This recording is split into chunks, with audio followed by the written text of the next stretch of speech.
Good morning. Please rise in body or spirit and join in singing this hymn composed by Leah Davis, music director in Denver, Colorado. When We Sing Together.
Good morning.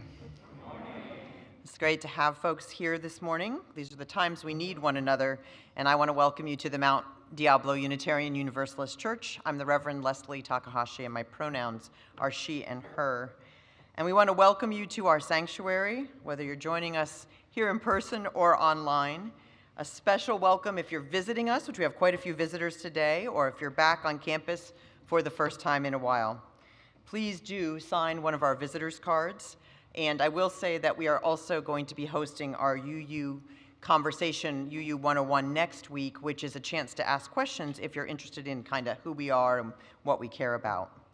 I've got a couple really scintillating announcements now.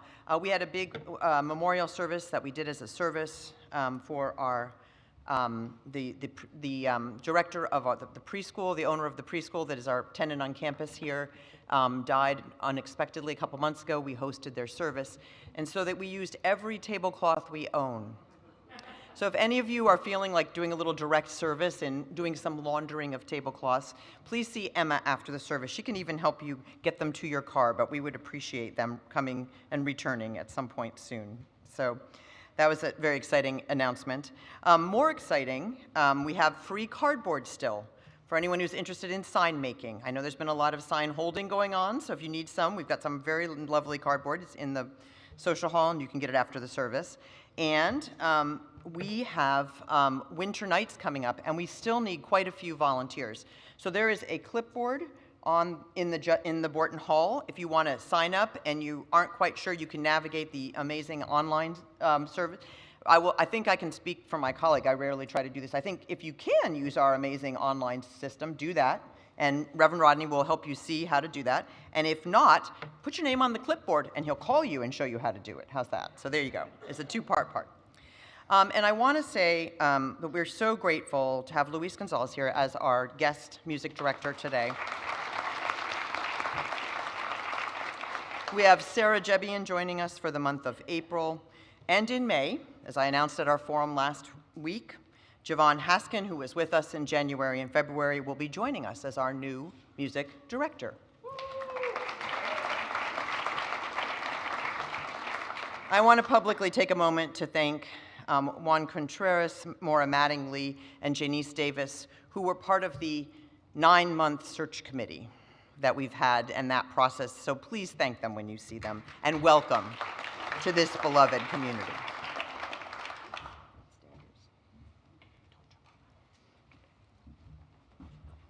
Good morning. I'm Mark Chase. I'm a member of your Board of Trustees. My pronouns are he and him. Welcome to our service. We begin our services by reading our mission together. We bring to life our Unitarian Universalist values as we seek truth and work for justice, nurture compassion and courage, reach out to each other and to our larger community of faith, bridge the divisions that wound the human family, transform ourselves and our world. Membership is an act of commitment and dedication. It says that you want to be a part of what we are creating together. If you want to be a part of what we are creating here together, mark your calendar for the first Sunday of the month when we offer an opportunity to sign the membership book and sign up for UU 101, which is a chance to know more about us. This will be held next Saturday. Mark your calendar for Sunday, April 6th, which is our Commitment Sunday and annual Beacon Breakfast. And if you like to put on parties or you like to help, please let Jen Marsh, our administrator, know. We're looking for a few good people. Welcome. It's good to be together. So we do have a second service that's happening today at 1:30, but it is not lost to me that we are a little smaller in our numbers today. That's going to be an exciting service than we've been recently. And I think it's because as we think about our democracy, some of us are feeling discouraged. So here's what I'm going to say that we should say to one another here and in the chat, which is, I believe in your power. Let's say that as we exchange greetings.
Good morning. My name's Jim, and my pronouns are he and him.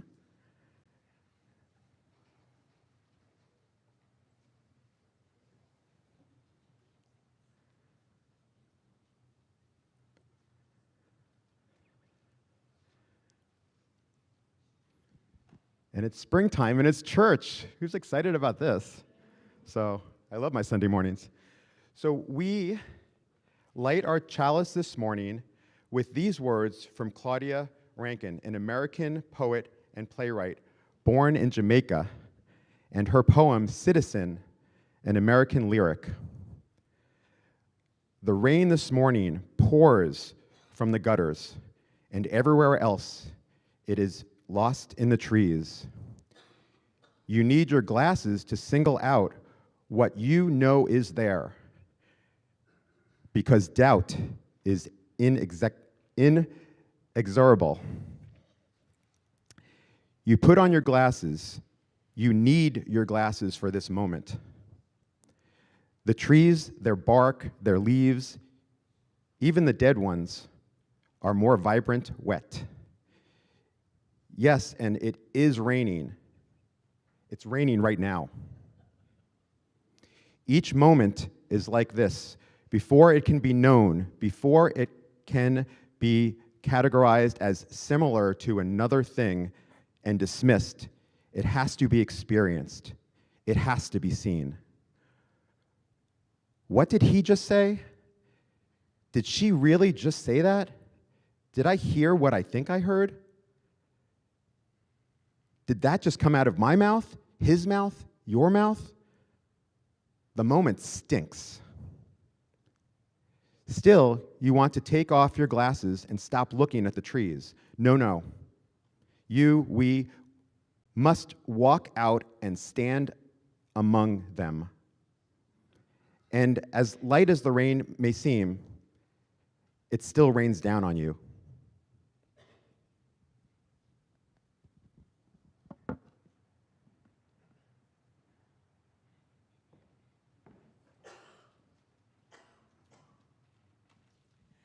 Good morning, my friends. Hey, I would love to invite any children, youth, or young at heart who are not up here, who would like to come up here for a story, to come on down, or up, whichever you prefer. So my name is Rose. My pronouns are she, her, and I am going to tell you a story about the Wendigo. You can see a little picture of him right there. So once upon a time, in a world not so different from ours, there was a creature called the Wendigo. So the Wendigo was not like the monsters you might see in storybooks. It didn't have sharp claws or fiery breath. Instead, the Wendigo was a spirit, a force that lived inside people's hearts and minds. It was born from greed and from the feeling of never having enough, no matter how much you already had. The Wendigo was always hungry, always wanting more, and it made people forget how to share, how to care for one another, and how to love the land that gave them life. Long ago, in the forests and plains where indigenous peoples lived, the Wendigo was a warning. Elders would tell stories around the fire about how the Wendigo could take over a person's heart, making them selfish and cold. They would stop thinking about their family, their friends, or the earth. Instead, they would only think about taking more and more, even if it hurt others. The elders taught that the only way to stop the Wendigo was to share, to care for one another, and to remember that the land was a gift, not something to be owned or used up. But as time went on, the Wendigo grew stronger. It spread to new places, carried by people who didn't even know it was there. It whispered in their ears, telling them that they needed more money, more power, more things. It made them forget that the earth was alive, that the rivers, trees, and animals were all their relatives. The Wendigo made people believe that they could take whatever they wanted without giving anything back. Now, in the modern world, the Wendigo is still here. You can see it in the way some people act, always wanting more, even if it means hurting others or the planet.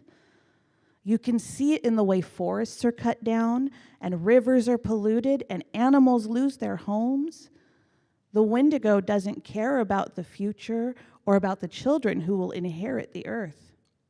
It only cares about feeding its endless hunger.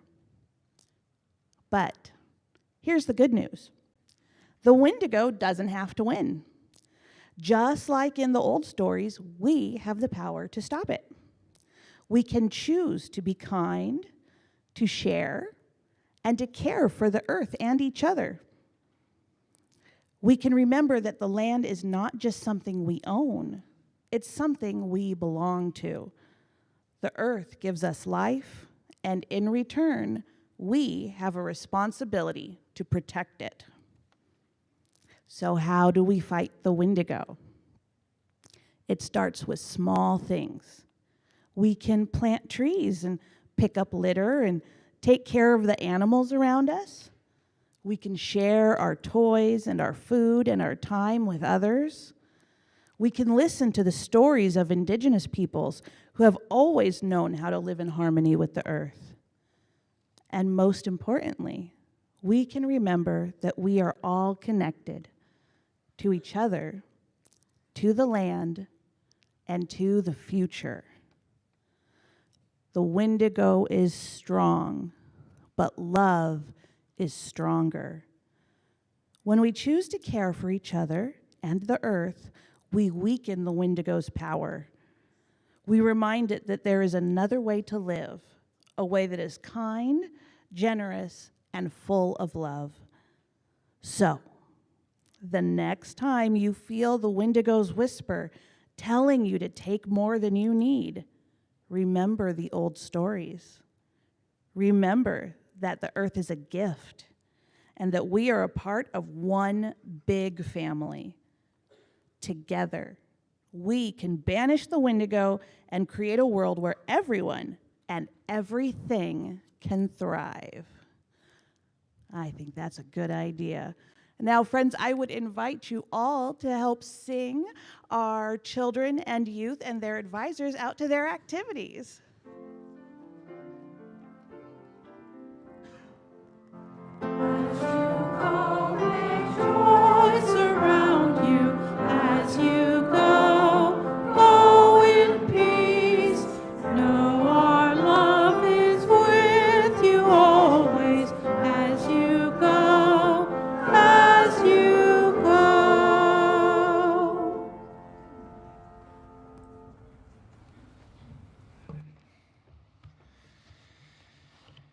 Good morning. I'm Reverend Rodney Limmery, and my pronouns are he and him. In this congregation, one of the ways that we fight the Wendigo is that we lift up our interconnectedness every month by identifying a community partner that we will share our offertory today with. We do this again once a month. And today, I am really excited to share with you the national organization, the Unitarian Universalist Service Committee, UUSC. UUSC is a nonprofit, non-sectarian organization that advances human rights together with an international community of grassroots partners and advocates. They work tirelessly on things like international accountability, climate justice, and migration work. In these times, our support of organizations like UUSC is so critical. They uplift our values of Unitarian Universalism in the greater world around us. It's our hope that today, either here in the sanctuary during our offertory a little later in the service, or online at any point in time, that you may find it in your hearts to give to this amazing organization. If you are here with us physically, you can mark on your envelope, Share the Plate, or UUSC. And if you are joining us online, please visit our website, MDUUC.org, and select the Give Now from the menu. Once there, you can identify Share the Plate from the donation drop-down category. And please, again, join us in the support of this amazing organization. They truly do attempt to share our UU values out into the greater world. Thank you.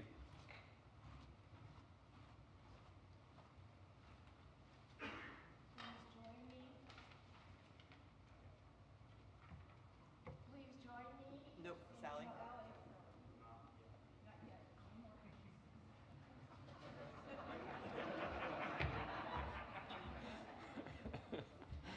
I'll join you. It's all good. Hello, my name is Brandon. Hi. My name is Brandon Peel. My pronouns are he and him, and I am your worship associate today. So as we answer this call to worship, I invite you to explore the idea of our nation, equality, and where it lives within you, if at all. Do you feel this multiracial liberal democracy? Is it in your head as like a concept? Oh, that'd be nice. Or maybe you feel it in your heart. Or maybe it's like in your bones. It's all you do. But it's a complicated question to ask yourself, right? As Harvard historian Jill Lepore notes in her book, These Truths, a nation founded on ideals, on universal truths, also opens itself to charges of hypocrisy at every turn. Those charges do not lie outside the plot of the story of America or underneath it. They are its plot. So our doubts, our criticism, are also part of this idea required for us to make a more perfect union. So again, I ask you, where does the idea of our nation live inside of you? For me, it's in my heart. And I always manage to find new doorways through it when I travel. So in 2021, I embarked on a cross-country road trip through Zion, Yellowstone, Crazy Horse, Badlands, and then on to Chicago, New York, Chesapeake Bay, Washington, D.C., Nashville, Birmingham, Montgomery, Selma, Area 51, of course, and Carlsbad Caverns. In Yellowstone, the idea came to me in the form of a bison. Big surprise. For those of you who have heard me go on and on about the bison, you'll hear more about that soon. Our national mammal. So from about 200 yards away, this bison looked at me, paused, looked at the herd, and then broke from the herd and came right towards me. As it approached, I could have touched it if I wanted to.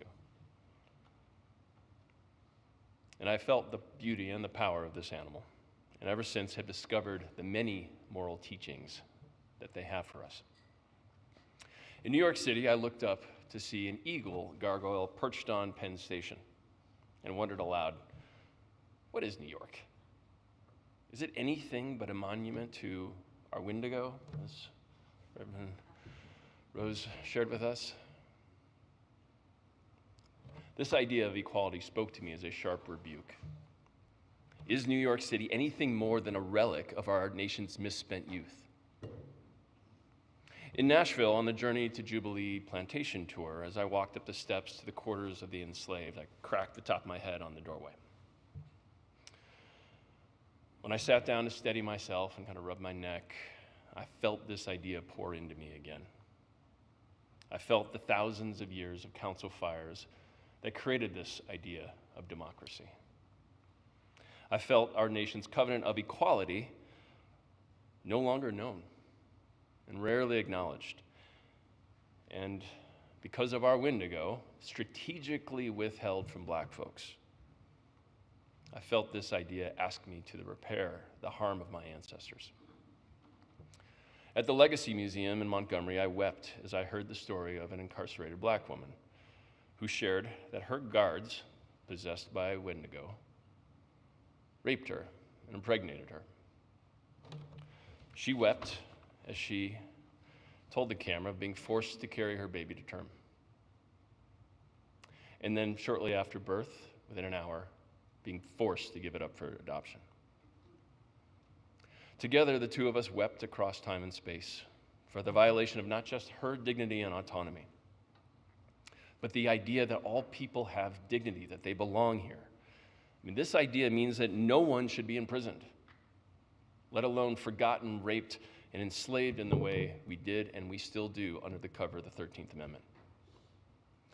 So let me close with an encounter that's a little nearer to home. At the Oakland First Friday Street Festival, I witnessed our nation's many races, many forms of love, our heartfelt missions of service, our creative expressions all blend together in a throbbing sea of bodies, crossing currents of art and care, dance, idealism, laughter, into a singular expression of e pluribus unum. The many became one, agape, beloved community, our nation's central idea of equality fulfilled. So I ask you again, when or where did this idea seduce you? Did it take up a home in your heart? Do you feel the healing and completing love it offers? Do you hear its cry for justice? So I invite you to share your encounters with me and with all of us today after service. I'll be hosting a conversation on the patio adjacent to Borton about this idea and the moral teachings that the bison, our national mammal, have for us to fulfill it. It's also related to my book that you can buy as well. So please join us. Thank you.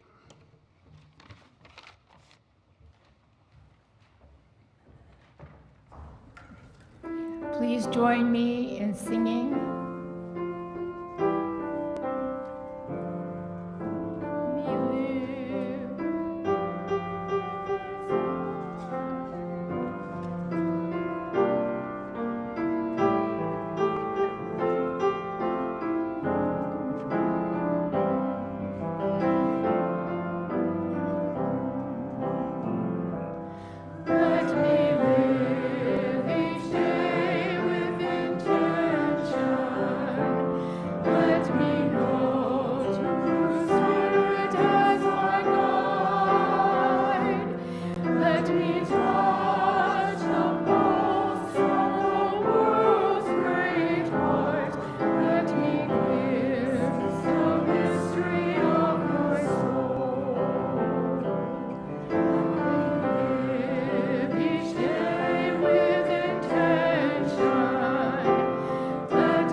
Now is the time in our service when we come together to witness those joys and sorrows that are too great for any one of us to hold alone. If you have written in our book of joys and sorrows today, please come forward to light a candle as I read your entry. I'll begin with Rose, who is lighting a candle of sorrow for my family, particularly my husband, Eddie, who had to put our beloved 14-year-old dog, Chewy, to sleep yesterday.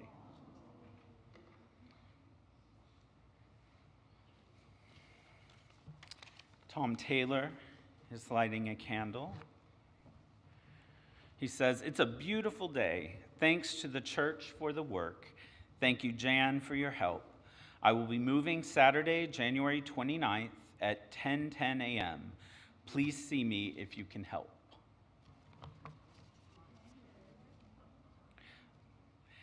I would also like to ask Reverend Leslie to light a candle of concern for all of those in our community and beyond who are affected by executive orders, both at the national and now even at the state level, that are forcing difficult decisions in terms of elder, spouse, and child care, and often overwhelm us with financial turmoil.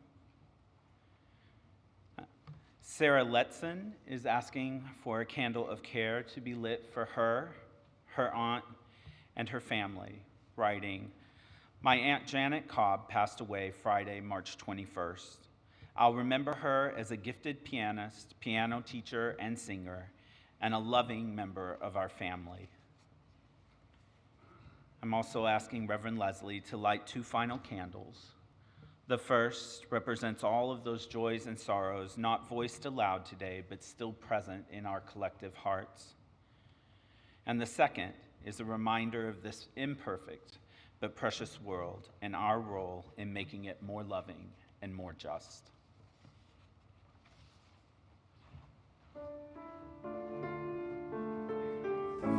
As we sing this next song together, a Spanish hymn about the power of generosity in times of struggle, Cuando el Pobre.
Before I ask you to join me in the spirit of meditation and the deep ask of prayer, I'm going to ask you to actually look at me for a second, no matter where you are, here or online. I'm going to invite you to engage as we do this in 2 very simple gestures. One is the releasing gesture. You can try that now. This is your aerobics for the morning. It's really not that hard. And this is the taking up. So just the taking up, okay? So the releasing and the taking up. And I'm going to invite you now to join me in that continued spirit of meditation and the deep ask of prayer. And if you'd like to, you can lower your gaze or shut your eyes. I invite you to join here just into this moment, spirit of life and of love, God of many names, whose form is often best seen among us in our best moments. We ask you to be with us today in this prayer. This is a prayer that allows me to release, because I realize now that perhaps I took myself a little too seriously. This prayer is a bit like a cynical laugh, because I realized that I was caught in a mythology of progress as an inevitable, inexorable climb. instead of the pendulum swing I know it is now. This prayer is a taking up for me and for all of us who are already feeling like we need a little cradling, already so affected by the falling down of democratic pillars all around us. This is a prayer that's not afraid to shed tears for those who are most affected. But this is a prayer that allows us to release the idea that we were single-handedly responsible for finding one solution that would solve problems that we've had in our systems for generations, for decades, for centuries. For thinking that progress was like an uninterrupted line when instead it appears as if it's more a dotted line or maybe a squiggle. This is a prayer that takes up and holds closer to our hearts that idea that all the beings of the world, all the people who are our neighbors, are precious and deserve to be honored, deserve to be heard and witnessed. This is a prayer that releases my regrets about choices I never saw, which now I have come to understand were right in front of me all the time. This is a prayer that takes up what's ever in our hearts that we need to hold together because it feels too big to hold alone. So let's just take a moment in silence together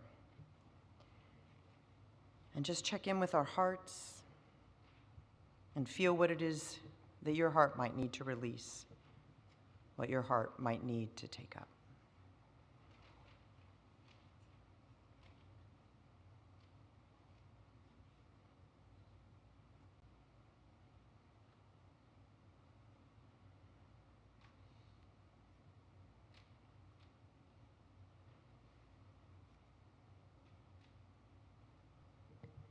And let's release together one more thing. The idea that any idea or any practice has to hold everything that we need. This is a prayer just for this day. Tomorrow we might need a new one, or a blessing that a tree or a rock could give us, or we might just find it in the activity of collecting all the seeds of truth and compassion and mercy and wisdom and burying them as a squirrel does deep in the holding and taking up of our hearts. In this way, we will continue to treasure what we so deeply love. So may it be, and may we be the ones to make it so.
And again will be never again.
Thank you again to the beautiful music.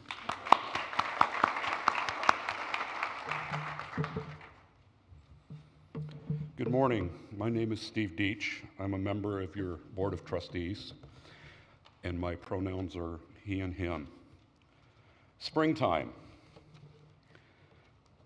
Weeks ago, seeds were planted, and slowly the sprouts broke through the ground. And then the stems grew, and today we see the flowers blossoming and the beauty that results. All of you have planted many seeds here, and look what we have around us today. This gathering of so many minds and caring people in community together, a flourishing community. It comes from planning and nurturing and continued care. With your contributions, the life cycle continues for MDUUC. With your donations, we are planting seeds that will collectively make our church better and continue to provide benefits to all of us. The ushers will now come forward to take our offering.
Let us together dedicate our offering this morning. Words are up on the screen. To the work of this community in transforming ourselves and our world, we dedicate ourselves and our offering. Thank you.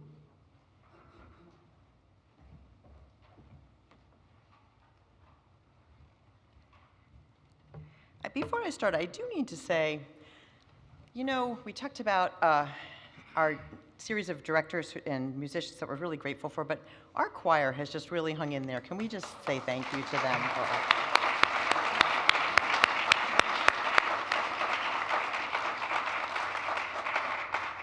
That was a beautiful, beautiful job with that piece. At the end of October, to be clear, I mean 2024. I celebrated a birthday, I was getting ready to go to a trip to England. I thought I would preach a sermon series. I got this idea. I could preach a sermon series on democracy because it was becoming increasingly clear to me, and had been for a while, that the Wendigos were definitely stirring. And no matter what happened that first week of November, it was pretty clear to me we were going to probably need to see them more clearly. At least I think that's what happened in October. It kind of seems like it was a whole other time of life. Does anyone else feel that way about October? Do you remember October? Yeah? I think it was in this lifetime, October, this dimension of reality. The words of the poet Claudine Rankin really spoke to me, because I think we've been asking ourselves those questions a lot. What did he just say? Did I really hear what I think I just heard? And after weeks of that, time is sort of stretched out, as if sort of through funhouse mirrors. But here's the thing I know, not too many months after that I was wrong about some of the things I believed way back there in October of 2024. In that ancient time of October, I had some ideas and beliefs in what human beings were capable of doing to one another that have been challenged in these days. And I might have been just a little bit over-optimistic that people would want, as much as I did, to understand why we were in this moment. That they would want to come to a sermon series about this. It is not just a strategy to get more people to come to our second service today that I decided to keep my commitment to do this last part of this series. It's because I believe if there has ever been a time when we have been called upon to do what it is our faith requires us to do, that time is now. So I'm not preaching about politics. I'm preaching about the ways we hold our values in a world that increasingly challenges them. So I think that's important to think about. And in these last months, I think many of us have experienced moments of needing to release something, needing to say, well, maybe I need to rethink that. And that can be across a whole range of spectrums. And one of the things I look forward to in this community is trying to find more ways that we can have those conversations together. I think we've all experienced moments where it feels as if our individual actions seem a lot less effective than we'd want them to be. Has anyone had that experience in the last couple weeks, in the eternity since October? So I want us to think about that. And I want us to think about it in very traditional religious terms of values. Values of affirming the right of all to flourish. And also, those are values. That's our idea of good. And then also that other very religious concept of evil. In our faith, I think the way we think about evil are the things that divide us, the things that other us. And since that first week of November, we have heard a great deal of othering. People, including those immigrating here for shelter from repressive regimes around the world. We've heard that our neighbors in Mexico and Canada and our once allies in Europe are now the cause of our demise, not our own decisions.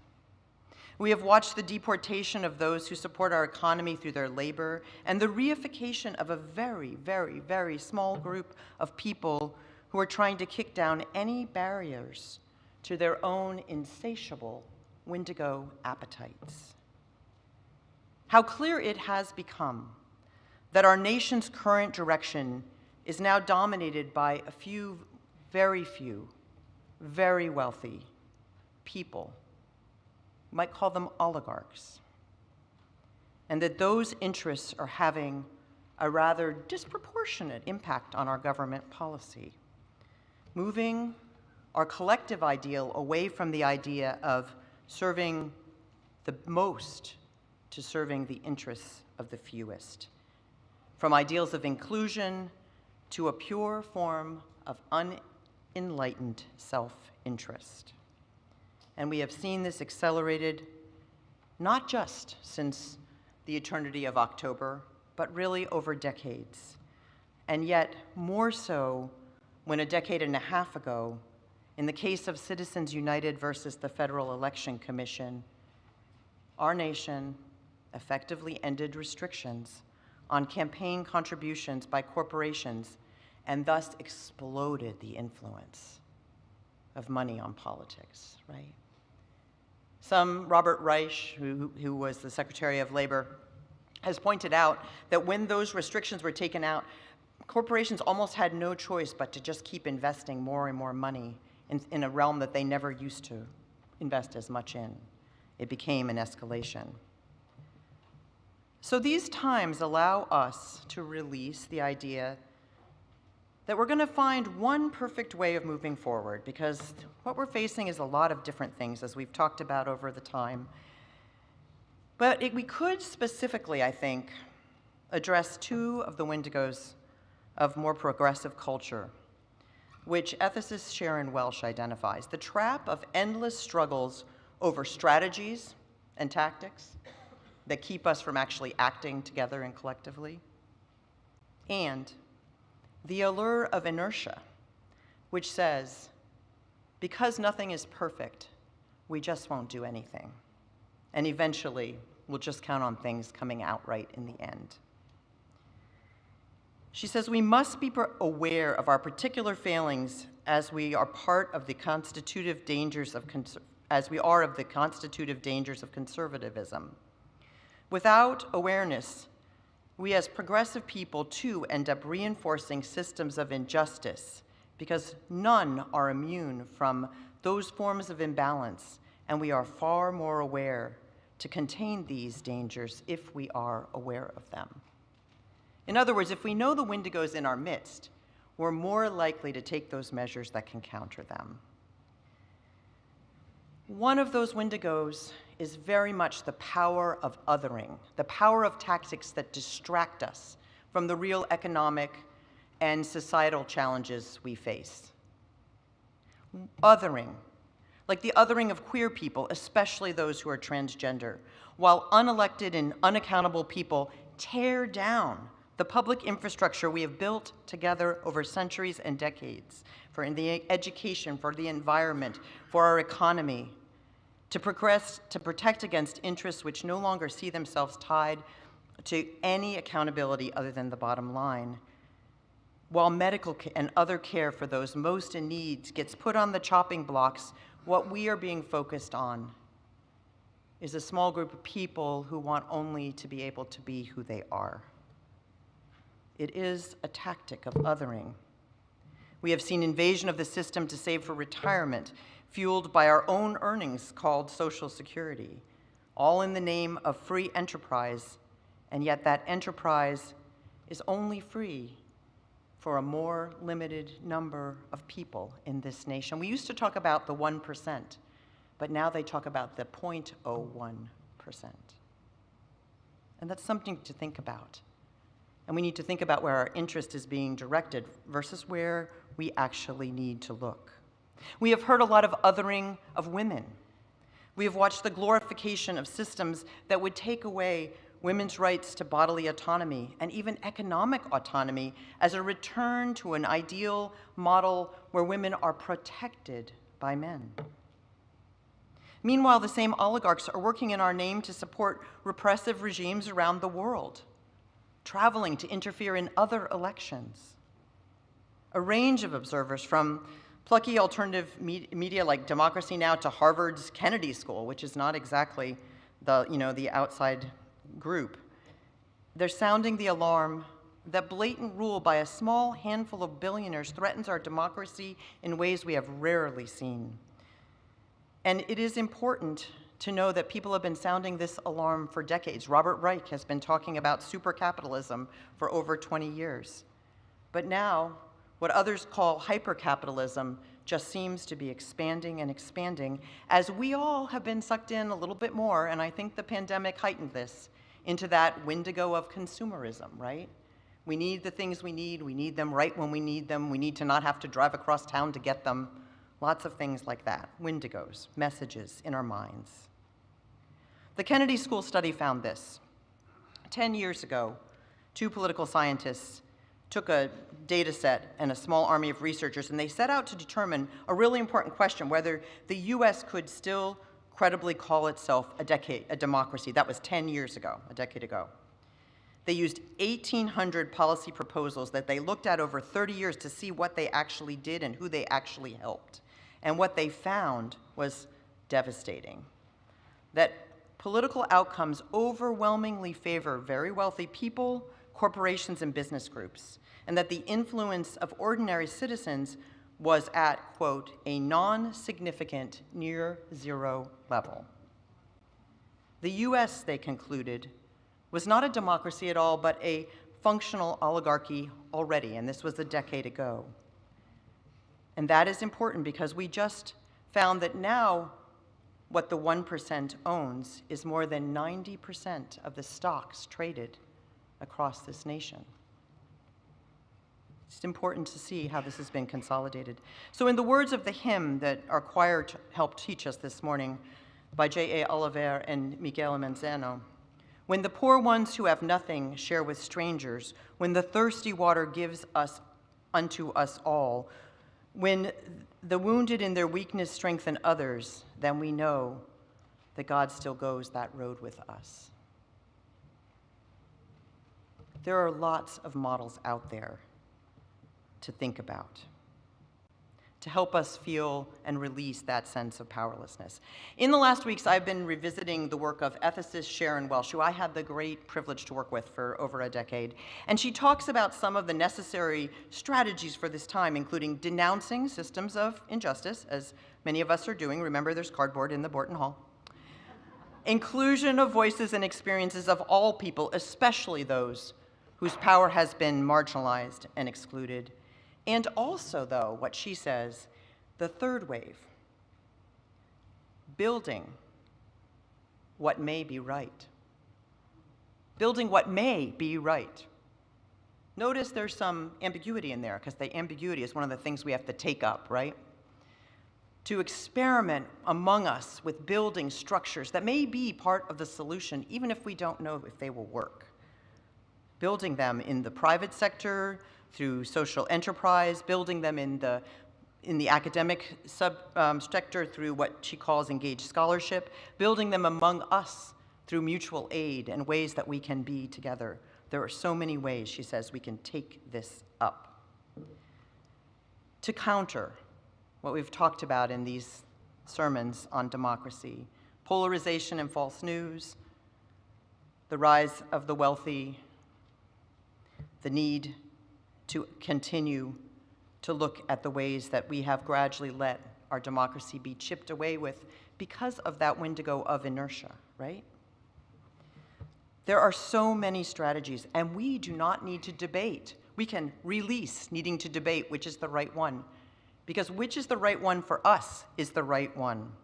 Whether we feel called to boycott, to protest, which I understand almost shut down Walnut Creek yesterday, whether we feel called to the practice of justice making by our own individual personal choices. We have many things we can do besides falling victim to the othering that says that it's immigrants and trans people, Mexican, Canadians, and Europeans that are somehow the cause of the problems among us. The truth of our times may be that we have more power as consumers than we do as citizens at this point in our history. And if we think back on it, if we think about our intentions, there is something happening here because more and more people are thinking about the choices they make with their dollars. I'm going to tell you, I had a long list of topics that never got into any of these sermons. And I'm grateful for those who come to the Love-Centered Democracy class, so I get a chance to talk about some of the other ones with all of you. There are a lot more Wendigos out there that we need to name, that we need to know how to counter. But there are also so many strategies for evading their reach. We have to let go of the idea that there's only a one-step or two-step solution to get where we so desperately want to go. We have to let go of the idea that we are too fragile to stay in the struggle for the long term. Sharon Welsh says, "Our better ideals are straightforward, a commitment to generative interdependence, practices of respect, reciprocity, and gratitude, better shaping of our civic, professional, personal, and economic lives. We can think about what we buy, who we support with our time, how we make our livelihoods. We can support new kinds of enterprises that are trying to be impactful, empathetic, and eco-conscious. We can cultivate a list of the people and organizations which are going to bear those seeds, and we can commit to make this place one of them. We can help support each other through mutual aid, because love-centered democracy will continue to exist if we ensure that it does. We can keep its seeds germinating through our own choices as consumers, citizens, and neighbors. We can continue to deepen our understanding of what will make it work and let it thrive. When that is ready, we will plant the seeds we have so carefully nurtured. That may be the best work we can do in this time." Thank you.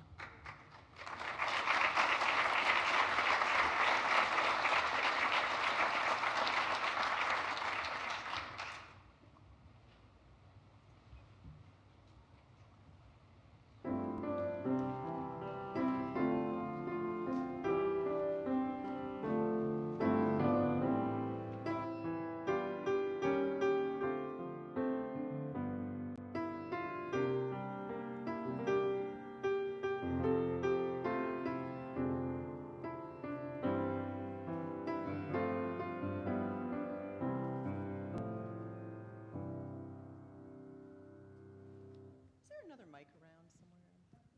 Yeah. Thank you.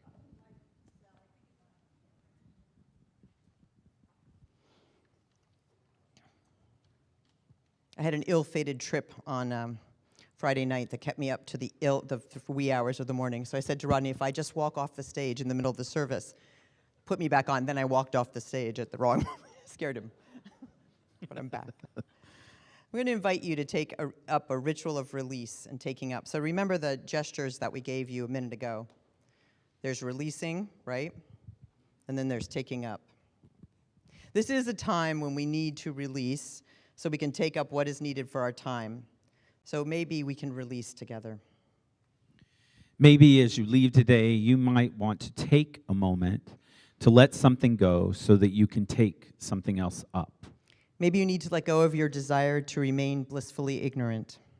Maybe you need to let go of the choices you made in the last election. Maybe you need to let go of inertia and the search for a perfect solution. Maybe you need to let go of your belief that problems need to be easy to solve or that you are not strong enough to endure a long struggle. Maybe you need to take up a new commitment to buy local. Maybe you want to try to spread some piece of science and truth as far as you can. Maybe you need to take up to remember not to surrender in advance, to keep doing what you can to offer care to others around you. This is a time when we need to try on new practices, not because they will heal all we want healed, rather because they allow us to keep the seeds of love-centered democratic practices alive in us. Maybe you need to take up resistance through the many protests happening weekly. Maybe you need to start calling elected representatives, including those at the state level. Maybe you need to start exploring how you can buy what you need in a store. Maybe you need to engage with our justice ministries here to be with other people of good heart. Maybe you are already engaged and you need to take up more restorative practices to ensure you stay strong in your heart. Maybe you need to call someone you know who is really hurting, or open a room in your home to offer to drive someone to community. Maybe you need to sing and join the choir. If we love our democracy, then let us be a place that strives to center our democracy in love.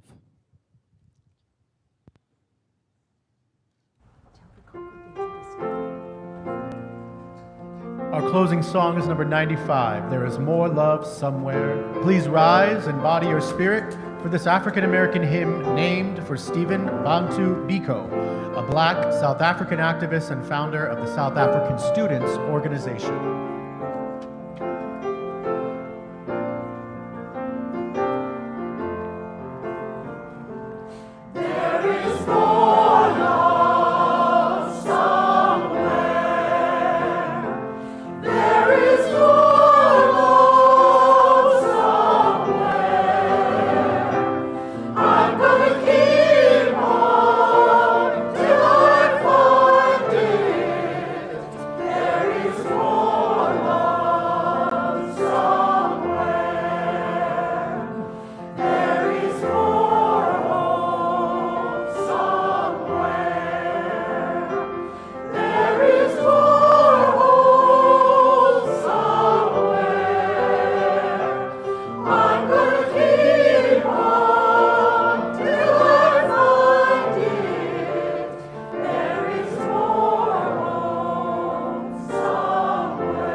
And we extinguish our chalice today with the words from the poet Rumi, who once said, "Let yourself be drawn by the stronger pull of what you really love." And may all of us who truly love our democracy in all its foibles and all its forms take up the work of protecting its seeds in these times, and let us spread them wherever we find fertile ground. Let us go in the spirit of peace.